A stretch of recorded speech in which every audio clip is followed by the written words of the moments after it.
Good morning to all. Hope you are keeping well. Welcome to the chemistry class. So yesterday we have learnt about these two formulas. So in our today's class we are going to discuss about the next one, that is measurement of delta H. Delta H measurements we are going to study now.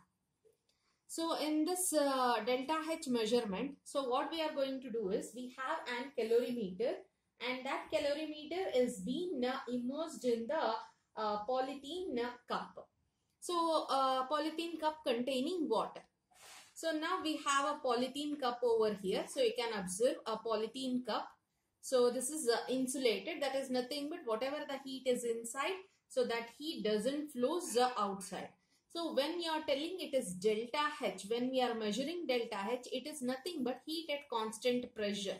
Pressure is constant now. So that's why the insulated cap or stopper is being taken, so that the pressure, atmospheric pressure is maintained. So the pressure is not going to change. In this now we have taken the reaction mixture. So we have a stirrer which will be uniformly, the heat where whatever is liberated will be uniformly, it will be mixed, and the temperature is measured through a thermometer. So we have a thermometer over here, so which can measure the temperature also. So we have whatever this experimental setup is there, it is also called as coffee cup calorimeter also. So the change in enthalpy of a reaction can be measured by using calorimetry. The reaction is carried out in a calorimeter, which is a polythene bottle. So in this polythene bottle, a thermometer and a stirrer is being kept. So here the walls of the calorimeter. So walls of the calorimeter are conducting. Inside this we have conducting walls. If we have, then that conducting walls of the calorimeter will pass on the heat to the polythene cup containing water. The water's temperature is being measured. So water's temperature we are going to measure. So because of the temperature of water change in the temperature, we are going to check the heat change taking place in the calorimeter, or heat changes at constant pressure is being taken place, which is nothing but QV. It is nothing but it is QV. So that we are going to measure. So this is called as coffee cup calorimeter. I hope it is clear. So the reaction mixture here, reaction mixture we have taken here. Temperature changes is being measured by the thermometer. So this is how we are going to measure delta H by using coffee cup calorimeter. Next thing, that is limitations of first law of thermodynamics.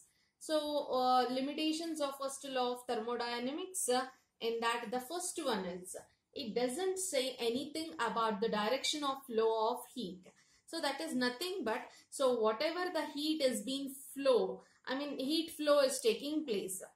So when let us take an example. We have taken a hot cup of coffee we have taken, and we have kept that one in a room temperature. After some time, if we see that, so there is some amount of heat is being lost. That is, a hot cup of coffee is being turned out to be cold. So it shows that, so the heat exchange has been taken place. But first law of thermodynamics doesn't tell us from where to where the heat had been, heat flow has been taken. So that is, now in the general thing, we can understand that from the hot cup of coffee, the heat has been flowed to the atmosphere. But in general, whenever we take any reaction, so it doesn't tell us about the direction of heat flow. It only tells us about heat exchange has been taken place. But from where to where heat exchange has been taken place, it doesn't give any idea about it. It doesn't say anything whether the process is spontaneous or not. That is nothing but, so whether the process has been taking place spontaneously or not. It doesn't give any idea about that one. So likewise, it is also when we say that if the forward reaction is spontaneous or forward reaction is possible, then why backward reaction is not possible? That is, reverse process is not possible. So backward reaction is not spontaneous. Then why it is not spontaneous, or under what amount of work if it is done, it can be converted as spontaneous reaction. So it doesn't give any idea about that one. So one more thing is, so heat cannot be completely converted into work. So we know that in first law of thermodynamics, delta U is equals to Q plus W. So some amount of heat is being absorbed, means some amount of work is being done. But first law of thermodynamics, when you say that some amount of heat is being converted as work, so how much amount of heat is being converted as work? That idea first law of thermodynamics doesn't give. It just tells us that heat is being converted. Some amount is being converted as work. What amount of heat is being converted as work? It doesn't give any idea about it. So this is how the reverse process, this is how, these are the few limitations of first law of thermodynamics. So if at all, if it has some limitations. So in the beginning I said, so whether the process is spontaneous or not, whether how much amount of work is done, all these things we have an answer in thermodynamics chapter, I said.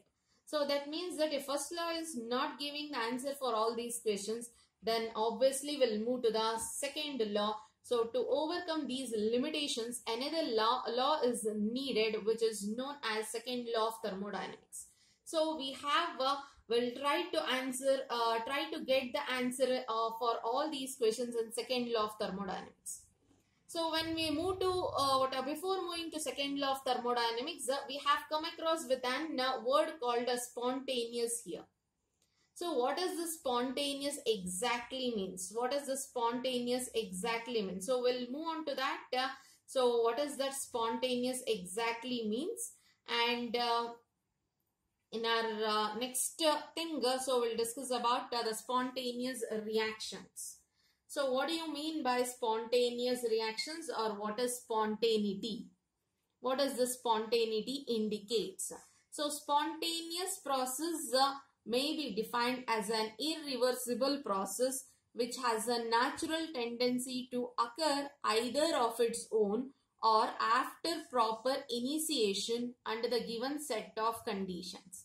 That is that is under the given set of conditions, proper condition if it is maintained, if the reaction is taking place on its own, or suppose if we are igniting, suppose if we are providing some initiation. So we'll just start up the reaction. So then it will take place on its own. Then such reactions are called as spontaneous reactions. Don't get confused with the spontaneous word means fast. It doesn't mean fast. It may be a slow process. It may be a slow reaction.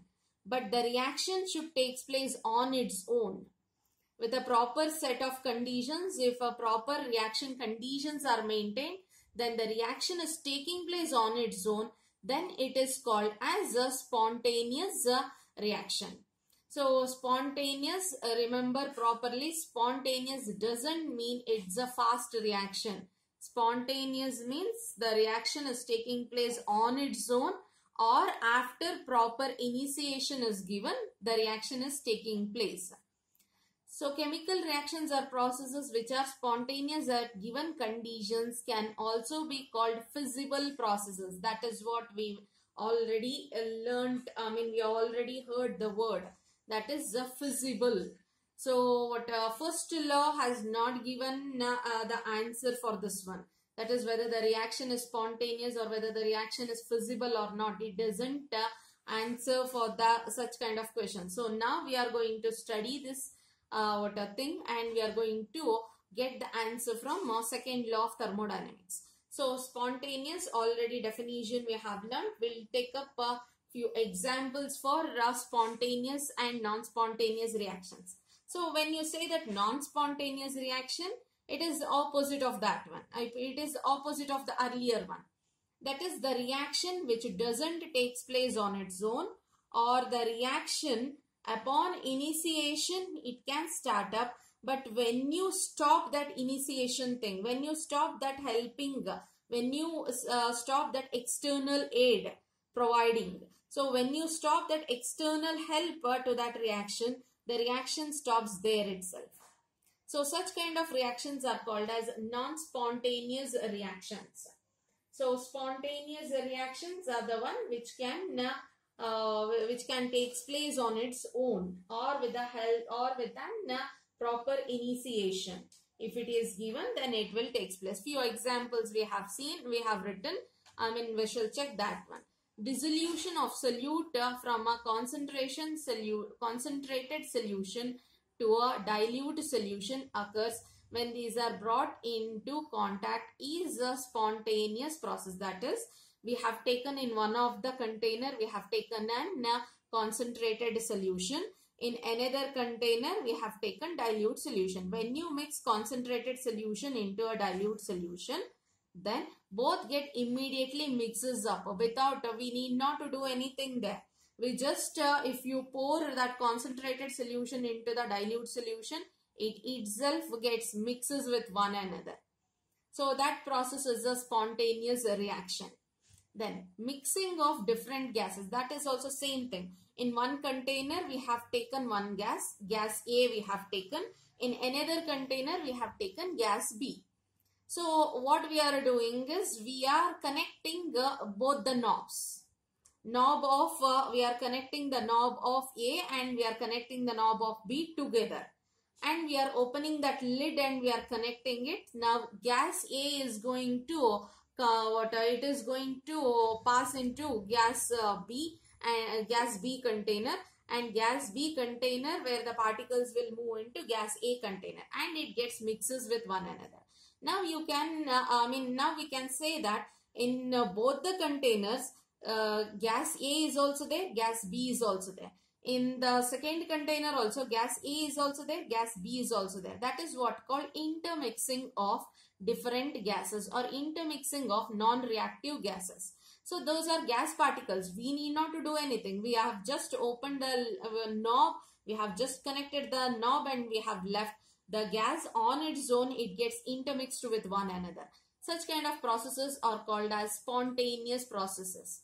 Next, heat flows from an hot body to a cold body or reservoir.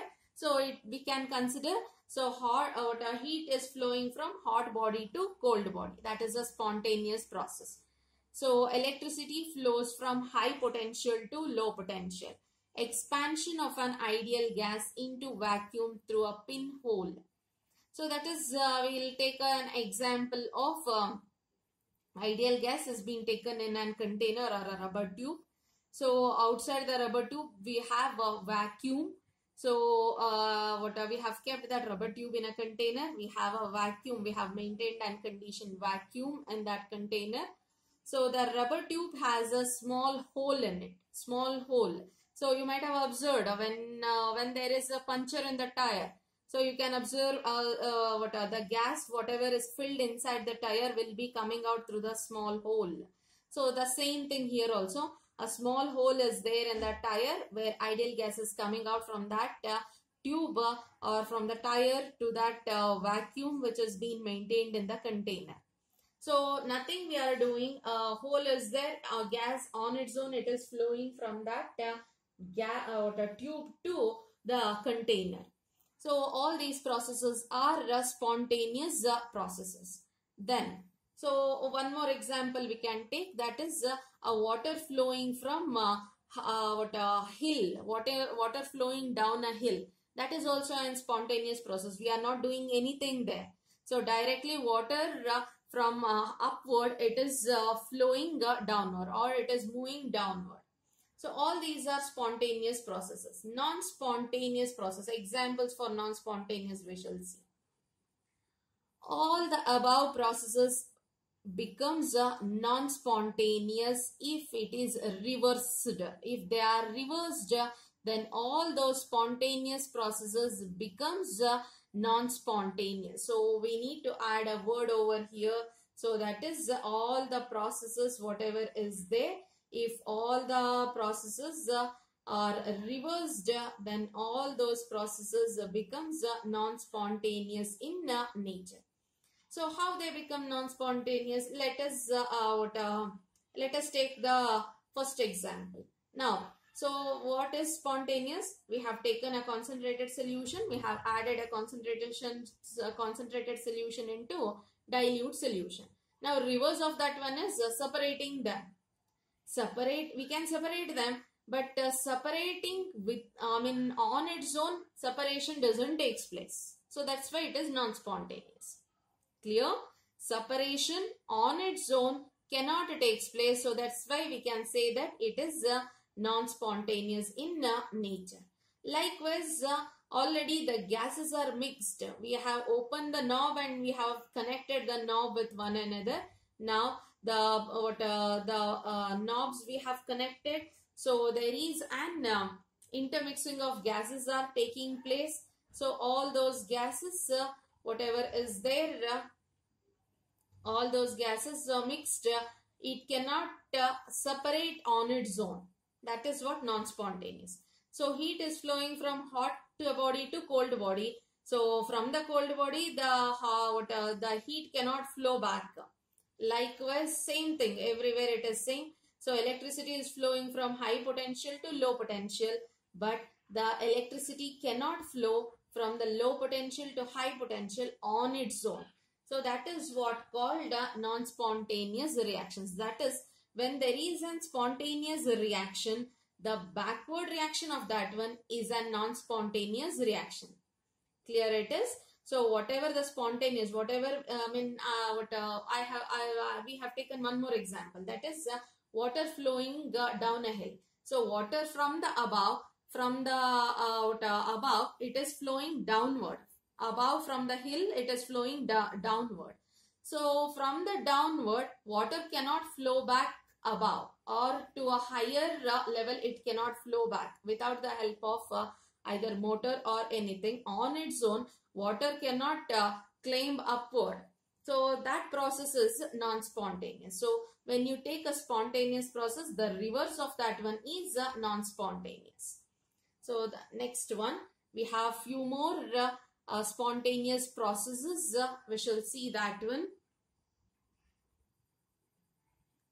So we have few more examples, that is spontaneous processes that doesn't need any initiation. So we shall see that one.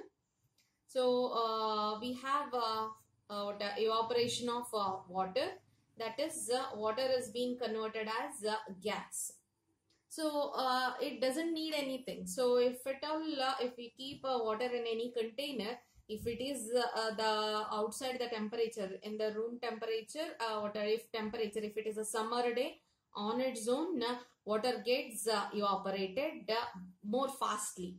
If it is an winter, or if it is rainy season, then the evaporation takes place, but in a very slower rate it will be taking place. That means that it is a spontaneous reaction without any help.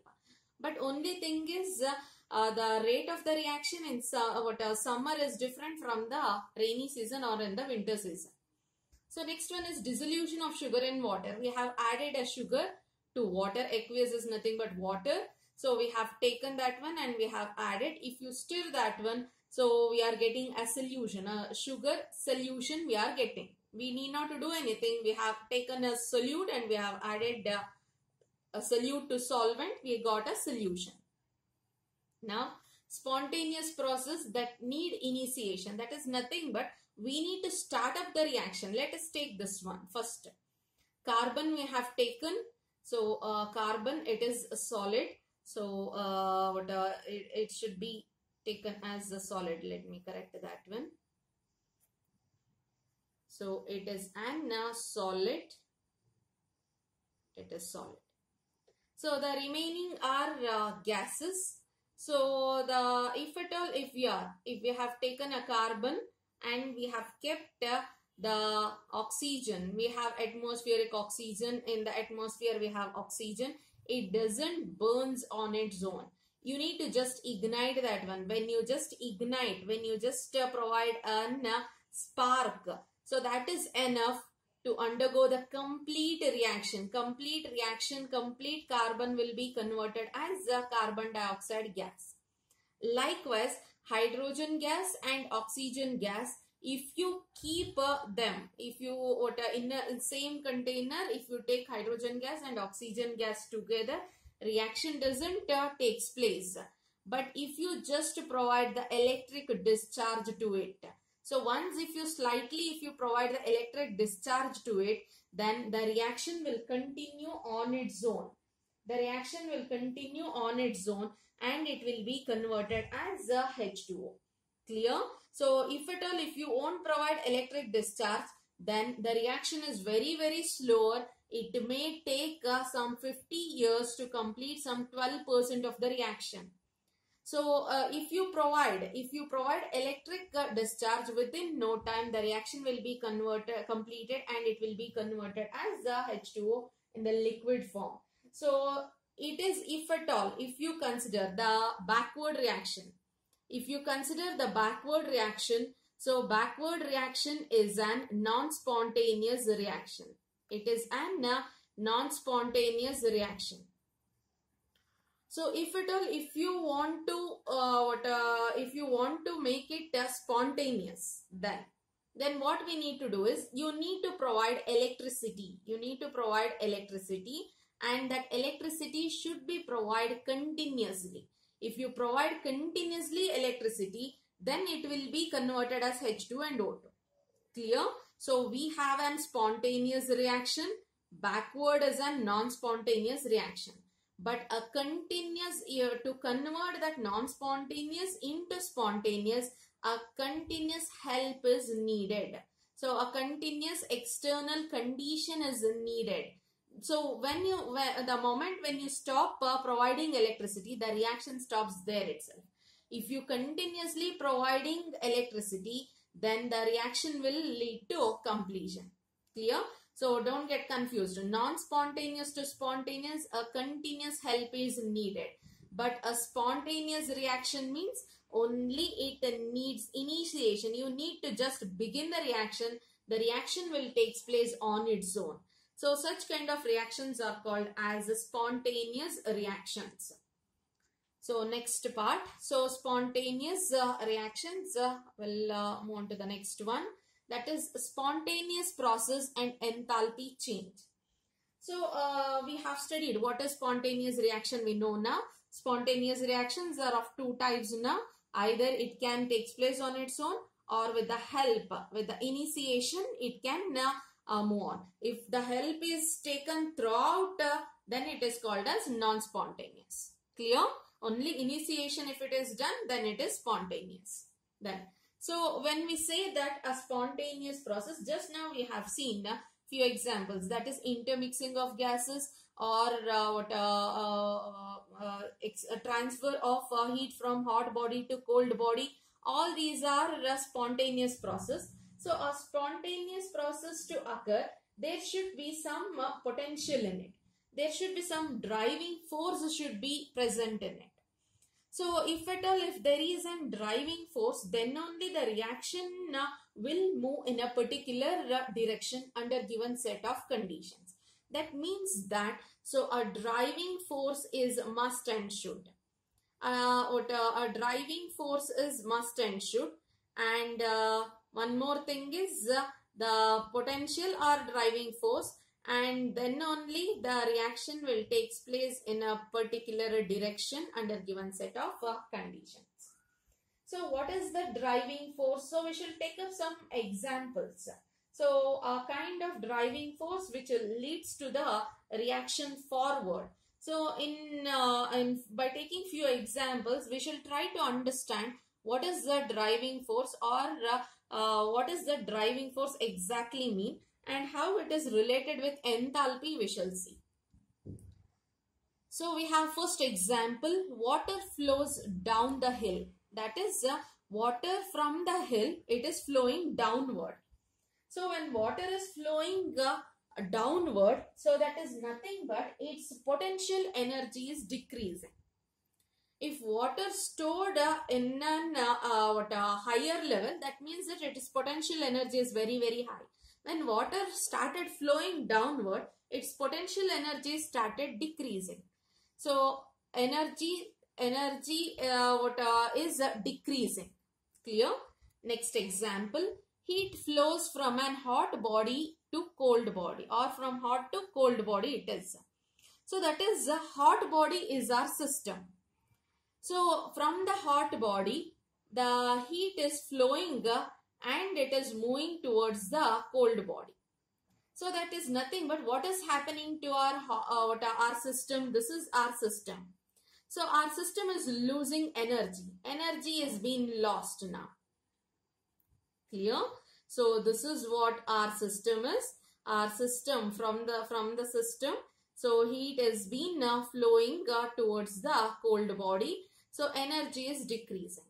So above we have seen, so potential energy is decreasing. Below we have seen, here also heat is decreasing. That is nothing but heat is a form of energy which is decreasing. Let us take one more example. It is combustion process.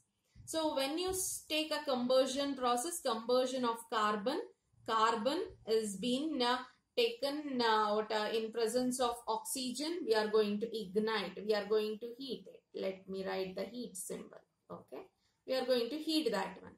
When you heat that one, now it has been converted as carbon dioxide. We know that all combustion processes, whatever is there, all these are exothermic in nature. All the reactions are exothermic reactions. So what does this exothermic indicates? Exothermic indicates the temperature is being lost or energy is lost. Exothermic reactions, just a minute. Exothermic reactions. It's an exothermic process. Exothermic process is nothing but energy is going to liberate. So this minus sign, delta H is enthalpy of the reaction, or enthalpy. We can take enthalpy change. So we have taken here enthalpy change. That is what the delta H indicates. Enthalpy change. Enthalpy change is negative. It is negative because the process is exothermic. Energy is being liberated. So the negative sign indicates liberation of energy from the system. Energy is liberated. So all combustion reactions are exothermic in nature. Energy is being liberated from it. So we have seen here energy is decreasing. Energy is decreasing, and in this reaction also energy is lost. That means that is delta H negative. So we have so by all these examples, so can we conclude that to make all these processes are exothermic, all these processes are spontaneous in nature. All these reactions are spontaneous. Can we say that if the reaction has to be spontaneous, delta H should be negative? Is delta H negative indicates that the process is spontaneous. So just a few examples we have taken where all spontaneous processes where energy is decreasing, that indicates that delta H is negative. Delta H is negative. So that is the criteria to understand whether the reaction is spontaneous or what. That is what the question is. So we'll move on to a few more examples for spontaneous reaction. So we have, this is also a reaction for spontaneous reactions only. These are also the examples for spontaneous reactions only. So we have here NH4Cl, solid is taken. It is dissolved in water. It is mixed up in water. So we have NH4Cl aqueous. That is nothing but it splits up as NH4 plus and Cl minus. NH4 plus and Cl minus. Clear? So it will be mixed up in water. Just like NaCl, when you add that one in water, it dissolves as Na plus and Cl minus. The same way here also it is NH4 plus and Cl minus it forms. But observe here. So the salt is being taken and it is dissolved in water. It gets dissolved on its own. So we need not to do anything. But what is this? Delta H. Delta H is positive. Delta H is positive here. These are also examples for spontaneous reaction only. These are also reaction for spontaneous only. Examples for spontaneous reaction only. Next example we'll take up evaporation of water. So when evaporation of water is there, that is H2O, liquid is being converted as gas. Of course, we need to provide some energy to it. We need not to directly, we need not to heat. So in room temperature also the process will take place. But some energy is required. That some amount of energy which is required is plus 40.6 kilojoule. Plus indicates that we are supplying, we are providing the energy to the reaction. We are supplying the energy to the reaction. So in earlier case we have seen here it is negative. Negative indicates that liberation, energy is liberated. It is exothermic reaction. But in case of these one, so delta H is positive. So that indicates that the reaction is an endothermic reaction. We are providing the energy to the reaction. So that means that the reaction is an endothermic reaction. Clear? So the last example, it is intermixing of non-reactive gases. So when it is an intermixing of non-reactive gases, so that is nothing but there is no loss of energy taking place. So only there is an gases are only intermixed with one another. There is no energy changes taking place there. Neither energy is absorbed nor energy is lost. Only there is an intermixing of gases are taken place. So we can say that delta U is 0 or delta H is 0. So that is even though it is 0 also, the reaction is an spontaneous reaction. So all these are spontaneous reactions itself. All these are spontaneous reactions. So even though delta H positive, even though delta H 0, all these are spontaneous reaction. So earlier we have concluded that in our delta H, if it is negative, all are spontaneous. That means that this is not the correct criteria. This is not the correct criteria. So criteria either if it is delta H positive or delta H 0. So the reaction is spontaneous in nature. That means that there is some other factor. There is some other factor which is responsible for the spontaneity of a reaction. So we need to check that factor. What is that factor? We need to check. So what which is responsible for the spontaneity of the reaction. So in our next class, so we shall discuss about the factor on which the spontaneity of the reaction is dependent. So delta H is not the factor. Another factor is there on which the spontaneity of the reaction is dependent. So we shall discuss in our next class.